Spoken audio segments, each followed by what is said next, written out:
Bueno, esta es nuestra sexta clase, ¿no? Nuestra octava clase de teoría electromagnética. Vamos a continuar con la electrostática. ¿Todos pueden ver bien la plática? Sí. Perfecto. Bien, entonces la vez pasada nos habíamos quedado en la ley de Gauss, básicamente. Entonces, en esencia, a lo que se había llegado era que si uno calcula el flujo de campo eléctrico que es atravesado por una superficie S arbitraria, que le llamamos superficie gaussiana, el flujo total, ¿no? Es decir, todas las líneas de campo eléctrico que atraviesan la superficie, es proporcional a la carga eléctrica que encierra la superficie. Mientras que si la carga está fuera de la superficie, entonces el flujo total del campo eléctrico es igual a cero. Y la idea básica de que este flujo es igual a cero cuando la carga está fuera es consecuencia de que básicamente las líneas de campo que entran son las líneas de campo que salen. ¿Okay? Entonces no hay nada de manera efectiva que quede por dentro, ¿no? Bien, entonces este resultado se generalizó al caso de muchas cargas, puesto que vale la superposición lineal, que también es un hecho experimental. Entonces, el procedimiento que hicimos acá sigue siendo válido en el sentido de que ahora simplemente tengo que sumar las contribuciones de los campos eléctricos debido a cada una de las cargas. Y estos términos correspondientes para cada una de las cargas son similares. Entonces puedes separar la integral de superficie y el resultado finalmente va a ser la ecuación 22. Y más aún, esta ecuación que está aquí, esta suma de las cargas QI, la puedes relacionar utilizando la representación en delta de Dirac de la densidad de carga.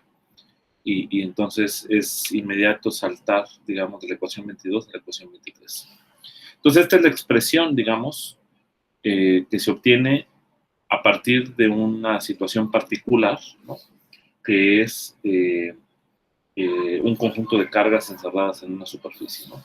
Aquí decíamos, la vez pasada me faltó poner aquí una B, ¿no? Porque se refiere, esta integral se hace en el volumen que encierra la superficie S, nada más, ¿no? Entonces, esto se obtuvo solamente a partir de situaciones particulares, ¿no? Que a su vez se obtuvieron del experimento. Entonces aquí es el punto en que debido a que tú puedes considerar muchas situaciones, como vimos en la clase pasada, podemos tener distribuciones de carga continuas en una línea recta o en un plano, en una esfera, etc. Y todas esas situaciones particulares cumplen con esta ecuación 23. Entonces, eso te da idea de que esta ecuación 23 no solo está mostrando una relación particular que pueda haber para estas situaciones específicas, sino está mostrando la generalidad. Entonces, es aquí cuando se plantea que esta ecuación 23 es lo más general que tiene el campo eléctrico, ¿no? Es decir, lo que satisface el campo eléctrico, por lo menos en la situación electrostática, ¿no? Porque claramente no vimos situaciones donde la densidad de carga, por ejemplo, depende del tiempo, ¿no? Entonces, por lo menos en la situación electrostática, pues esta ecuación es lo más general. Y de hecho se va a ver más adelante, cuando ya se reúna con las otras ecuaciones, que en efecto esta ecuación sigue siendo la general, incluso para densidades de carga dependientes del tiempo, solamente se generaliza a poner ρ en función de R y además en función del tiempo. Bien, entonces, utilizando la ley de Gauss, ya vamos a, es cuando llegamos en el procedimiento inductivo, ¿no? Que vamos de lo particular a lo general, y entonces ya llegamos a lo general, ¿no? Lo general es la ley de Gauss. O sea, esta relación matemática que relaciona el flujo con la carga total encerrada, eso ya lo llevamos a un estatus de general, ¿no? Entonces, como eso ya es lo general, ¿no? Ya establecimos partimos que eso es lo general, a menos que un experimento diga lo contrario, pero pues ya llevamos más de 100 años que nos dicen que eso es lo general. Es decir, los experimentos realizados en electromagnetismo siguen comprobando la ley de Gauss. Bien, entonces uno puede derivar una forma diferencial de la ley de Gauss, ¿no? Es mucho más útil tener una forma diferencial debido a que la forma diferencial es una expresión local que existe entre el campo eléctrico y la densidad, ¿no? O sea, es decir, a mí me gustaría estudiar en una región, en una vecindad del espacio, el comportamiento del campo eléctrico, ¿no?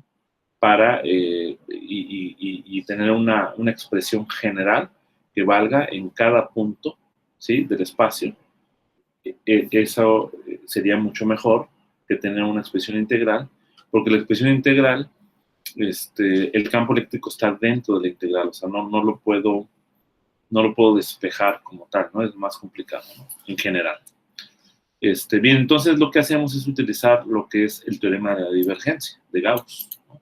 Entonces el teorema de la divergencia, recordemos de lo que vimos en el repaso vectorial, el repaso de los preliminares matemáticos, es que tenemos un campo vectorial en R3, entonces se tiene por válido en general que la integral de ese campo vectorial encerrado en una superficie y que atraviesa la superficie, proyectado en la dirección normal de la superficie, es igual a la integral de la divergencia del campo vectorial integrado en el volumen que encierra la superficie, ¿no? Entonces, ese es el teorema de Gauss.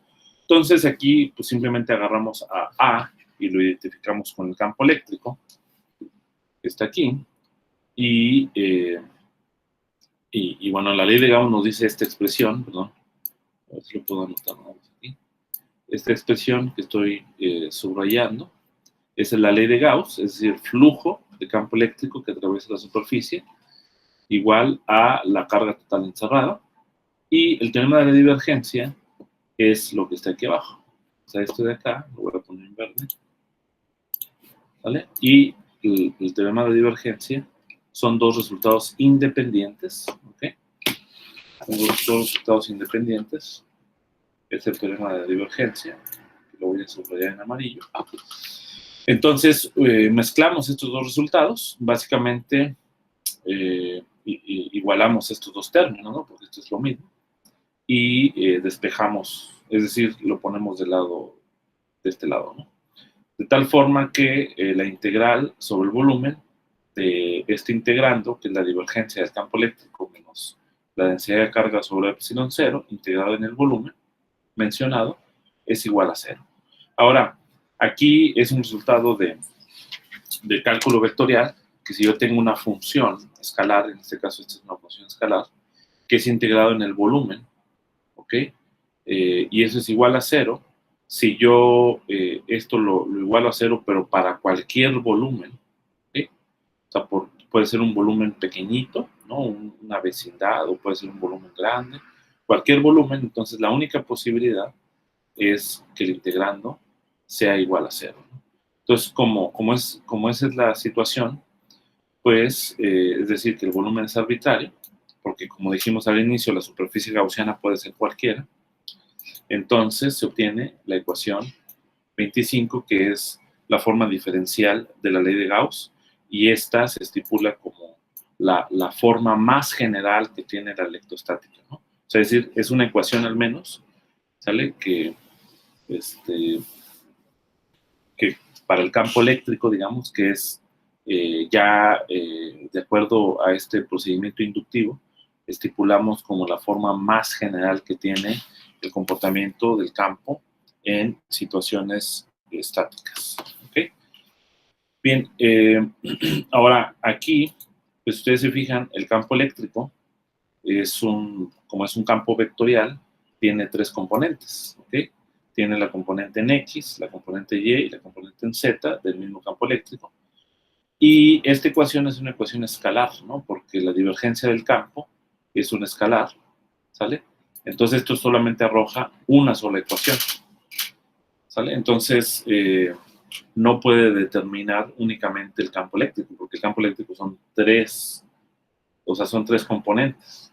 Y aquí nada más tenemos una ecuación, necesitaríamos al menos otras dos ecuaciones, ¿ok? Para poder encontrar, digamos, y determinar de manera única cuál sería la expresión para el campo eléctrico.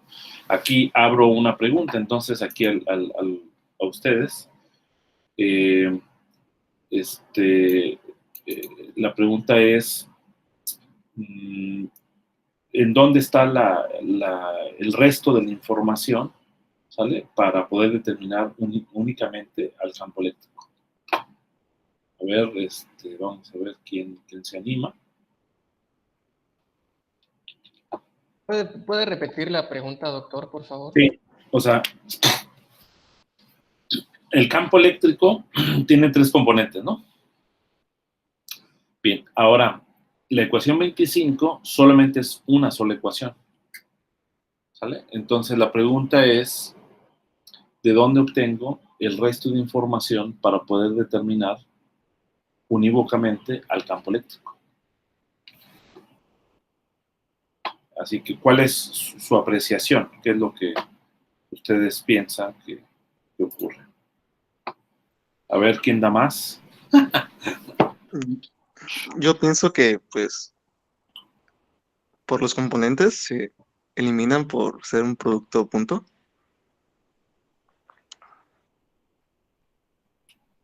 A ver, ¿qué opina? ¿Quién opina otra cosa? ¿No será, doctor, que al momento de utilizar la superficie gaussiana utilizamos una dirección en específico? Entonces, pues las otras dos direcciones que quedan libres, pues de alguna forma se pueden despreciar o se hacen cero. Ok, bueno, mira, es una buena observación lo que estás diciendo. Sin embargo, podemos tener situaciones en que, en efecto, las otras contribuyen también.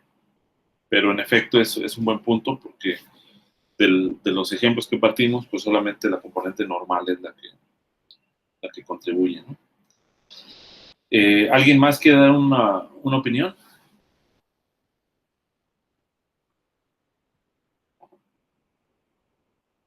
Ok, bueno, miren, la razón de esto, o sea, de por qué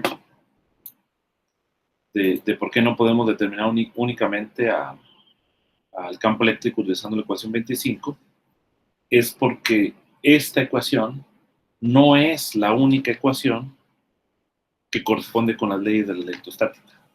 Es decir, hay más ecuaciones de la electrostática, ¿no? Normalmente, a veces queda ¿cómo se dice? Ese error o ese malentendido, más bien. Ese malentendido, cuando vemos los cursos básicos, de que la ley de Gauss ya es toda la ley de la electrostática, que normalmente lo relacionamos con que el campo eléctrico está relacionado con un potencial. Y entonces al final obtenemos una sola ecuación escalar y con el potencial podemos determinar ya el campo eléctrico, las tres componentes. Pero el asunto es que para poder llegar a que el campo eléctrico está relacionado con un potencial escalar, ¿sale? Que le llamamos potencial eléctrico, necesitamos otra ecuación de la electrostática. Entonces, existe otra ecuación de la electrostática para poder decir ya, dar una imagen completa del fenómeno electrostático. Entonces, nuevamente, como, bueno, ya tenemos esta ecuación, que es la general, es una ecuación general. Entonces, aquí el asunto es este, ¿no? La ecuación de la ley de Gauss de la divergencia no es suficiente para especificar completamente las tres componentes del campo eléctrico.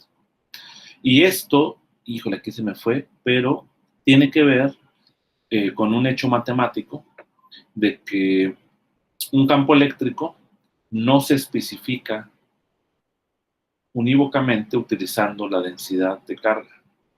¿Okay? O en otras palabras, no se determina unívocamente utilizando la divergencia del campo eléctrico, es a lo que me refiero, ¿no? O sea, es decir, necesitamos es un teorema matemático que te dice que un campo eléctrico se puede determinar hasta una transformación de coordenadas o hasta un cierto cambio de simetría, se puede determinar unívocamente en términos de la divergencia y del rotacional. ¿Ok? Entonces, la otra ecuación de la electrostática debe involucrar el rotacional del campo eléctrico. Entonces, pues nuevamente hacemos un procedimiento inductivo para ir de lo particular a lo general y determinar cuál sería esa ecuación. Entonces partimos, en este caso, de la ley generalizada. Profe, ¿Sí? esa X es lo mismo que... Profesor, Sí. Aquí debe ser R'. Sí, aquí debería ser si esa X prima es lo mismo que la R, ¿no? El vector Sí, R. que ¿Sí? aquí debe Ah, ser R'. O sea, debe ser D3 de R'. ¿No? Y se me fue esta parte de aquí. Debe ser R'. Ok, bien, entonces el volumen en R', ¿no? Bien, entonces la ley generalizada de Coulomb y como ustedes revisaron en la parte de identidad, ¿no? Esta identidad se tiene. Es parte de lo que vimos en los preliminares matemáticos, esta ecuación 26, y esta pues se puede calcular muy fácilmente utilizando nuevamente la técnica de Levi-Civita, ¿no? Bien, entonces utilizando esta ecuación, nosotros observamos que aquí R menos R' dividido sobre la norma de R menos R' al cubo aparece directamente en la ley generalizada de Coulomb. Entonces yo puedo expresar esto en términos del gradiente de 1 sobre R menos R', que es la identidad matemática de la que les hablaba. Bien, entonces, fíjense que simplemente lo sustituyo aquí, ¿vale? Lo voy a sustituir, de hecho aquí, déjenme compartir para hacer un poquito más lento el proceso. Voy a compartir mi OneNote. Entonces, vamos a buscar aquí. Permítanme tantito. OneNote. Bien, entonces, básicamente vamos a sustituir la expresión que involucra el gradiente. Y entonces, este ya sería la clase octava.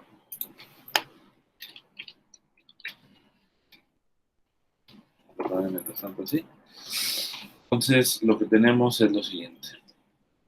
Déjame. Voy a pegar aquí para verlo. Entonces, aquí tenemos esta expresión, ¿vale? Y tenemos esta identidad. Simplemente lo voy a sustituir de este lado. Entonces, lo que tenemos es básicamente la ley generalizada de Coulomb. El punto R, esto es 1 sobre 4pi, epsilon 0, la integral, sobre todo el espacio, ¿vale? Este de acá es el campo eléctrico en el punto R como consecuencia de la densidad de carga ρ R', ¿no? Que, fíjense, esta densidad de carga puede estar distribuida en todo el espacio, ¿sale? Desde el punto R hasta el infinito, en todo el espacio, ¿no? O puede estar concentrada en un punto, ¿no? En una región acotada también. Bien, entonces sustituyo simplemente, y esto de acá pues simplemente nos va a dar 1 sobre 4 pi epsilon 0. Como hay un signo menos aquí, pues tengo que agregarle aquí el signo menos. Y luego voy a tener ρ R' gradiente de 1 sobre R menos R'. ¿Okay? Vector de 3R'. Aquí la virtud de esta identidad es que, digamos, la virtud es que el gradiente nada más actúa sobre la variable R, no actúa sobre la variable R primado, ¿no? Entonces esa es la observación que quería mostrar, que no era tan fácil verla aquí.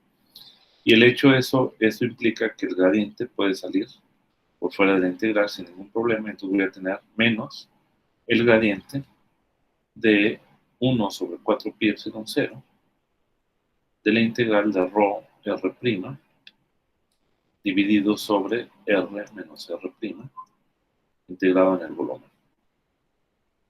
¿Vale? Y entonces el hecho de que yo pueda expresar el campo eléctrico como función del gradiente de una función escalar, este de acá, al final de cuentas, después de integrar en R', pues es una función escalar. ¿Vale? Este de acá es una función escalar, y ustedes pueden probar fácilmente, utilizando Levi-Civita, el gradiente de una función escalar.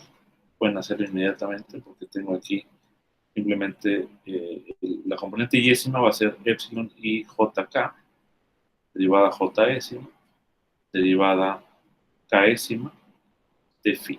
Entonces aquí el asunto es que estas derivadas conmutan.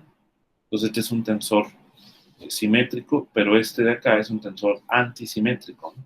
Entonces tú puedes probar que esto es igual al negativo también, porque estas derivadas de acá conmutan, ¿no? Entonces, pues en efecto, esto de aquí pues es igual a 0.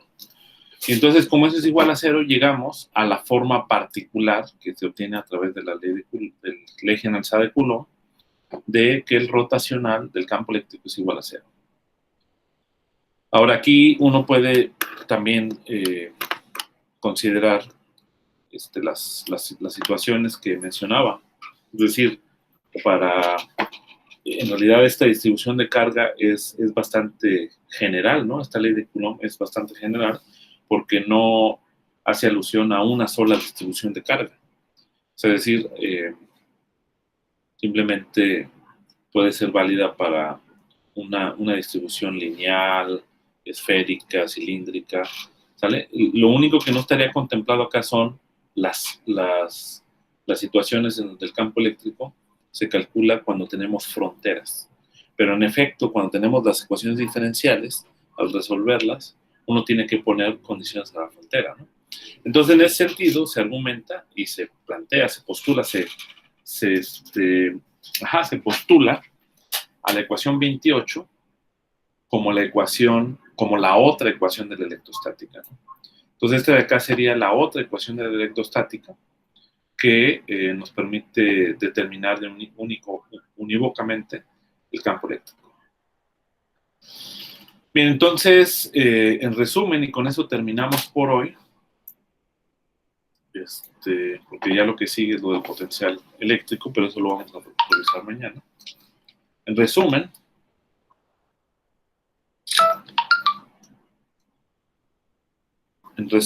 la ley de la electrostática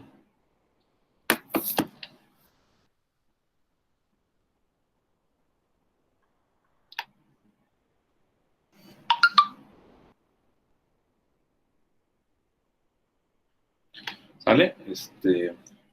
Que, digamos, permiten determinar al campo eléctrico, ¿vale? En cualquier punto del espacio. Son dos leyes matemáticas, básicamente. La primera es la ley de Gauss, es la divergencia del campo eléctrico, igual a ρ, el punto R, dividido sobre epsilon 0. Y la segunda ley es que el rotacional del campo eléctrico es igual a 0. Estas dos son dos leyes que determinan de manera unívoca todo fenómeno asociado con la electrostática. Y de ahí, incluso las situaciones donde tenemos el campo eléctrico o distribuciones de carga, con fronteras, ¿ok? Entonces, las condiciones de la frontera se imponen a la hora de resolver estas ecuaciones. Entonces, estas son las leyes, ¿no? Ya con esto podemos decir, a partir de aquí, lo que podamos obtener para el campo eléctrico, mientras especifiquemos la densidad de carga y las condiciones de la frontera, pues ese es el resultado del campo eléctrico, ¿no? Esas ya son las leyes. Y como podemos ver, de acuerdo con nuestra introducción, pues son casos particulares de las leyes de las ecuaciones de Maxwell, ¿no? En la primera ecuación, el caso particular es que la densidad de carga no depende del tiempo. Y en la segunda ecuación, pues es la ley de inducción de Faraday. Es decir, que cuando el campo magnético es igual a cero o bien cuando no depende del tiempo. ¿Okay? Entonces, con esto terminamos por hoy. No sé si tengan alguna pregunta. Y bueno, son invitados si quieren asistir al avance de tesis de los estudiantes. Profesor, Sí. para demostrar la segunda ley, ¿es necesario también demostrar la identidad o la podemos dar como válida? La del el gradiente de 1 sobre la norma de R menos R'. Bueno, aquí hay un punto importante, ¿no? Porque justamente uno no está haciendo una demostración matemática de esta ley, ¿no? Sino el punto es el siguiente, o sea, bueno, lo que se está demostrando concretamente, matemáticamente lo que se demuestra es que este campo eléctrico que representa la ley generalizada de Coulomb satisface, o sea, es un teorema, eso sí es un teorema, esta expresión matemática satisface la ecuación 28. Y en efecto, para poder demostrarla, se requiere básicamente el resultado 26 y el resultado que encierro aquí, ¿no? O sea, es decir, porque esto lo sustituyo de este lado y luego utilizo que el rotacional del gradiente de cualquier función escalar es igual a cero, ¿no? Entonces, en efecto, sí tendrías que demostrar eso, ¿no? Ahora, la ley no se demuestra. Una vez que tú llegas a esto, como esto provino del caso particular de la ley generalizada de Coulomb, aquí tú dices, te aventuras, ¿no? A decir, esta es la ley más general, ¿vale?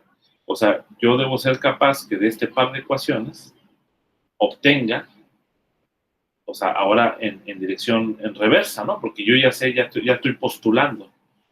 La 1 y la 2 son las ecuaciones generales.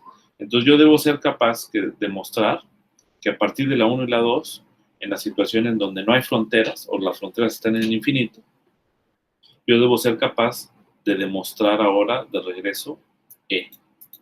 ¿Okay? O sea, yo debo ser capaz de demostrar la ley generalizada de Coulomb. Entonces ahora sí ya no va a ser una ley, sino va a ser un teorema, ¿no? Y le podemos nombrar teorema generalizado de Coulomb. ¿Sí queda claro? Sí. Sí, lo que pasa es que yo me refería al comentario que aparece ahí, si es necesario, lo podemos dar como válido. El gradiente de 1 sobre R menos R', la norma de eso. Ah, ese es Esa un identidad la resultado. podemos dar válida.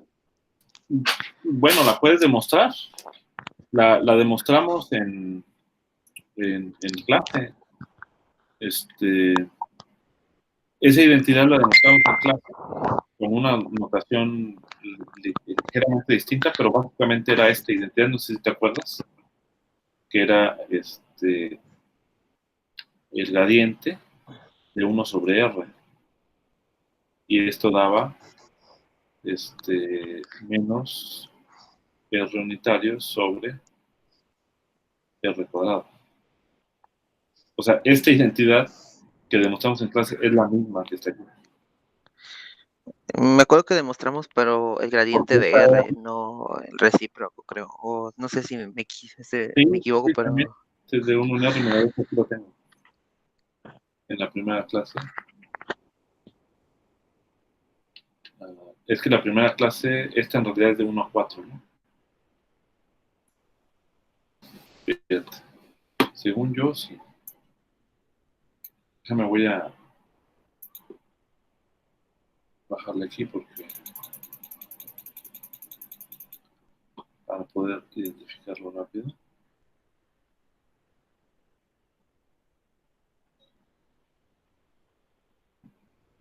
De hecho, creo que fue de las primeras clases.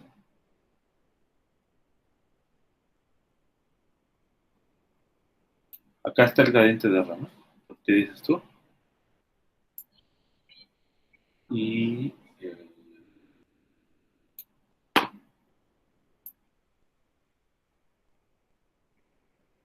ya de ahí ya está. Quizás sí tiene razón. Gradiente de R. Pero bueno, de cualquier manera, probamos el caso general, que es el gradiente de F. Por aquí debería estar esa función. Bueno, pues háganlo. Nada más es una regla de la cadena, de hecho. O sea, con esta misma expresión pueden calcularlo.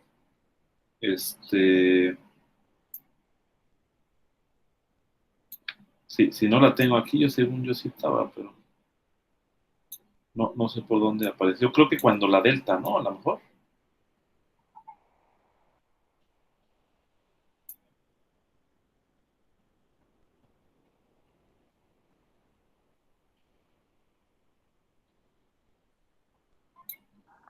Acá lo ¿No fue cuando vimos la notación de Einstein para la suma?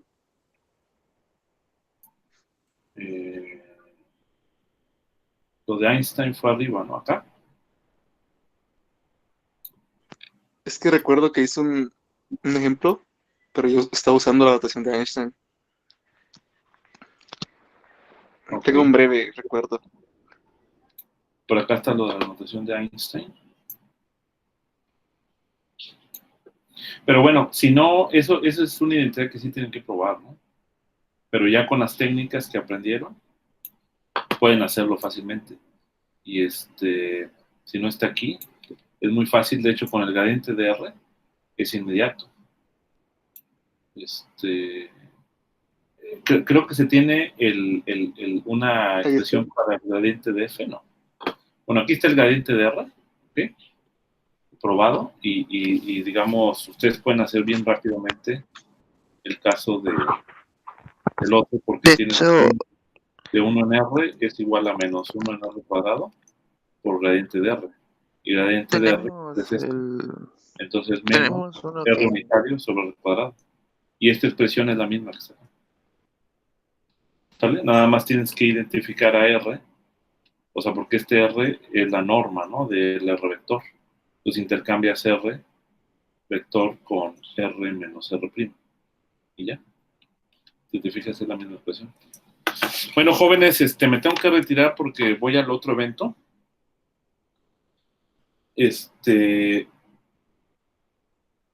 Si gustan, chéquenlo.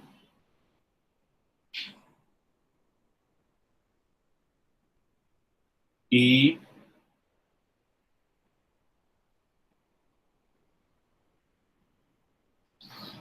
lo vemos el lunes, ¿no?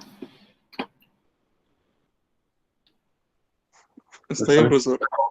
Vale. Y ojalá pudieran asistir al evento. Bien, pues aquí dejamos de grabar. Y